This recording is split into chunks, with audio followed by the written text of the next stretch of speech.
človekom. Milý denníček, počúvaj. A cez prázdniny pomaly začnite rozmýšľať nad gymnáziom alebo strednou školou. Toto nám povedala pani učiteľka na konci roka. Ono sa ti to možno nezdá, ale pre človeka ako ja je to až príliš komplikované, lebo si nie som istá, kam sa mám v živote uberať. Lebo veď od povolania závisí, čo budem študovať. Lenže v budúcnosti chcem rodinu, o ktorú by som sa vedela postarať bez problémov, k čomu sa pripájajú peniaze. Jeden z najväčších problémov človeka.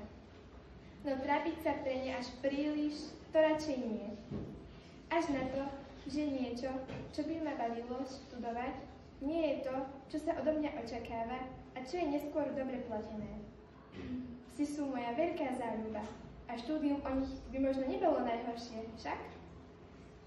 A potom príde tá veta, veď ty máš naviac, teba by tam bola škoda.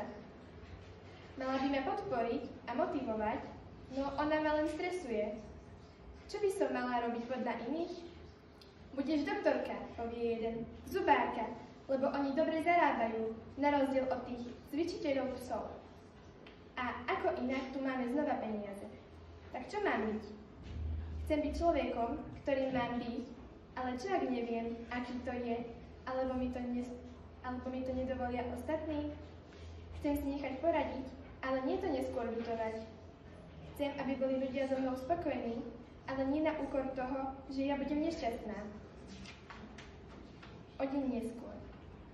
Milý denníček, moja sesternica mi včera večer poradila, že si mám vybrať gymnázium, nechať si všetko prejsť hlavou a vybrať si vysokú školu už len podľa seba.